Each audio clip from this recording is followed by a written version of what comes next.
Hello everybody, I guess it's that time again. This is week 3 of the Summoner Showdown. Lots of very impressive gameplay, lots of impressive bits of action, some really decent comic book history stuff. I really hope that when you're watching these streams that you really pay attention to what this gentleman here has to say about comic book stuff, because it is really interesting, talking about Warlock, Wolverine, but also the strategy of the game, and that's what we're going to talk about in this video. The biggest issue I think that a lot of us experience when we're watching this stuff is that we don't know the champions you can use. I know Brian is talking about the idea at a moment that you can use a champion like Cap Infinity. Well, we don't know that's the extent of what we can actually use or what we can see that players can use. And a lot of strategies you're going to see is predominantly with Wolverine. They wanted to keep themselves alive in the game because the name of this particular battle is survivability, which obviously is different from the last couple of weeks. The astute among you will notice that this is the same type of setup, I think, from San Diego Comic-Con, where it was just War Machine as the big bad boss, and people obviously use the champions they used, but Wolverine seems to be the big pick here. First person up is Captain Bay, and looking to obviously capitalize on other content contributors in the past, though I don't know if we're going to see many kind of content contributors, although I am quite excited to see some face reveals of some people that I can't even put face to the name. The general strategy with this is very different, and like I said, you're going to see 3 different strategies. You're going to see aggressive, really aggressive, you're going to see aggressive or kind of aggressive slash passive, and very passive, and these 3 plays will be different. Captain Bay is the aggressive passive, whereas in the next one you'll see aggressive, and the final one you'll see a very passive play. We've not got a lot of information to go on, except for Wolverine has a signature level of 60. Now 100 signature would be very powerful, but at the same time that is what we've been dealt. Also, do bear in mind that the type of masteries, and even Brian's mentioned that if you had a super stupefied mastery, then you'd be able to increase the length of your limber, and it is a very kind of basic build. Now we don't know the extent of the basic build of the mastery, but it's enough to kind of not pack so much of a punch when it comes to stuns, maybe even damage wise. Damage output's not as good, but hey, c'est la vie. The use of Wolverine is all about the power build-up. Building up the power does obviously mean that your regeneration is going to be better. And obviously, fingers crossed that it's a peak performance. At that point, I'm a little bit unsure, because I know Brian said something like when you're in the SP3 animation, you can get the timer down, so therefore you're pretty much safe. But the fact is, I'm not quite sure if they can actually hear the commentators. So Captain Bay at the moment, I'm not quite sure. I'm probably thinking they're in separate rooms, or maybe they're in a larger set. Either way, he's very focused and concentrating on the battle. I know Brian says that several times, like, well, if they kind of weight down the animation, but the fact is, are they taking that level of information in? Because would it be kind of going, okay, well, Brian said, actually, if I go down to about, I don't know, 5 seconds and then activate my SP3, I'm safe. But is that a case of going, right, is that providing information of tips whilst they're actually in battle?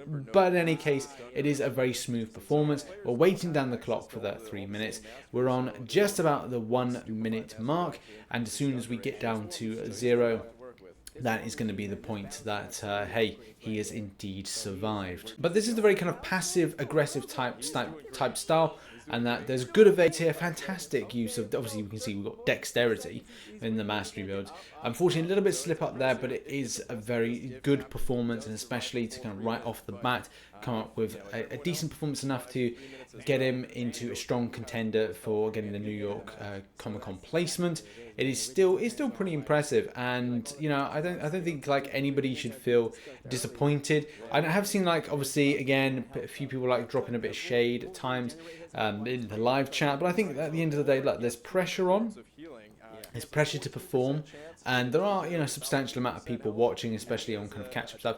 Little mistake there. Captain Bay knows this, which, you know, I mean, he gets it. The dude gets it, so it happens. But still, the objective is to survive, and we'll see how things turn out. Also, a note from me, and that is about force of habit. And a force of habit is that every time you say to yourself, oh yeah, I'm going to be fine with, oh yeah, I'll swipe back, L1, swipe back. This is one of these times where, and even Captain Bay alludes to this and just say, like, you know, it's just force of habit. I think it's also with the next contestant as well, force of habit. So it happens. So, you know, hopefully people understanding of that. Next contestant up is Antro. I think I'm saying that right. I'm probably saying it completely wrong. Antriomonter. And the strategy here is the aggressive. So we talked about Captain Bay is the passive aggressive. This is the more aggressive style. I don't know. I feel this is probably me. And again, there's no disrespect to that. I like to kind of be a complete brawler with this. But there is a lot of times where you see the regen, the real need for the regen, the clipping, and I think that, again, it's a strategy that works in some aspects, but at the same time for this particular purpose of the survivability, and coupled with the extent of damage to be put in. The damage is definitely there, and that's what we see at the moment. It's just a case of the survivability, which is the biggest issue at the moment. That's the largest, that's the largest amount of health being lost out of the 3 competitors. And again, no kind of great disrespect. It's just that happens. Pressure in the moment, maybe again the will to kind of be aggressive. Reactions from people as well. I don't know how close Nori is. I don't know how close the other people are to how they kind of react. But that really put you off. If you're trying to play and you just go, whoa, oh, hey.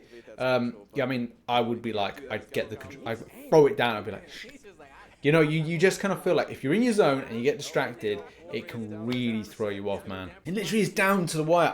He kept it together. I don't know how this was playing out, but this is crazy, man. This is crazy amount of damage that's been lost. But the regens just kicked in, which is great. But literally, we are really down to the wire. This reminds me of Big Blue of last week, and just the extent of we were down to slither of health for that Hawkeye, and the big comeback was amazing. Sorry, Tim. I should have said Tim, not Big Blue.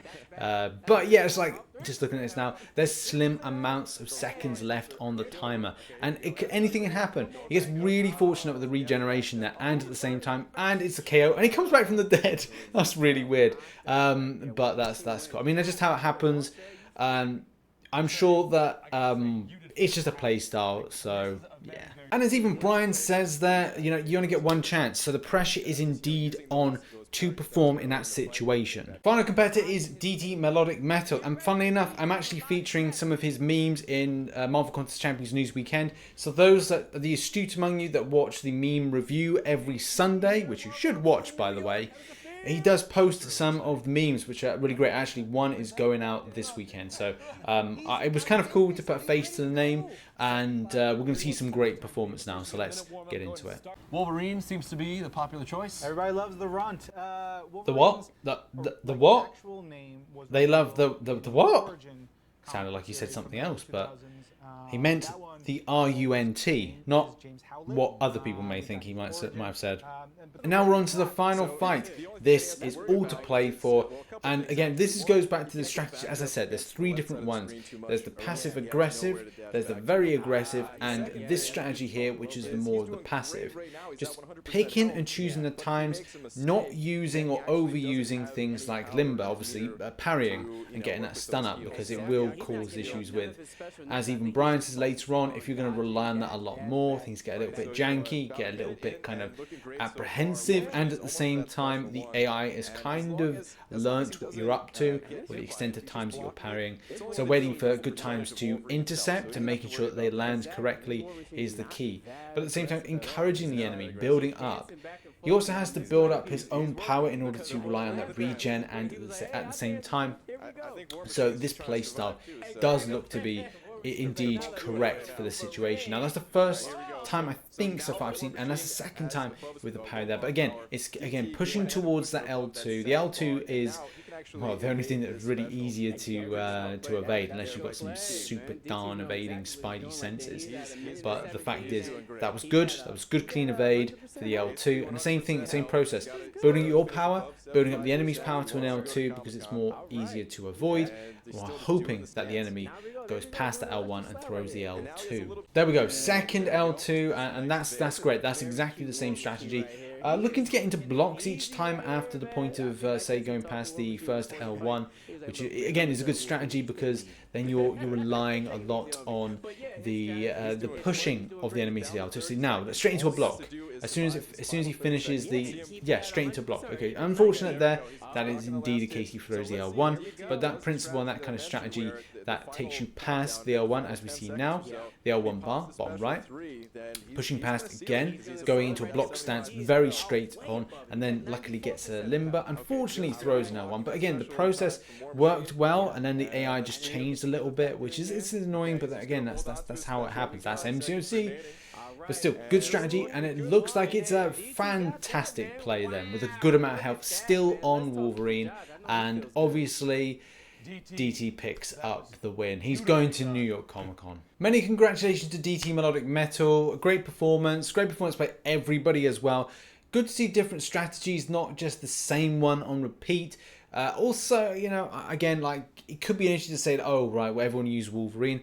But no, if it's stupid and it works, then it isn't stupid. And the fact of using that champion was not stupid whatsoever. The idea of picking up and pushing towards the L3 to get the regen, keeping up your health as much as possible, seemed to work a treat. So obviously that was really done by all three, but more so where it was more passive and worked with DT Melodic Metal than it was with the passive aggressive with Captain Bay, and obviously the aggressive side of things. There was a good amount of regen with Antriomonter, but not really substantial enough. Either way, it was a great game. Great to see this.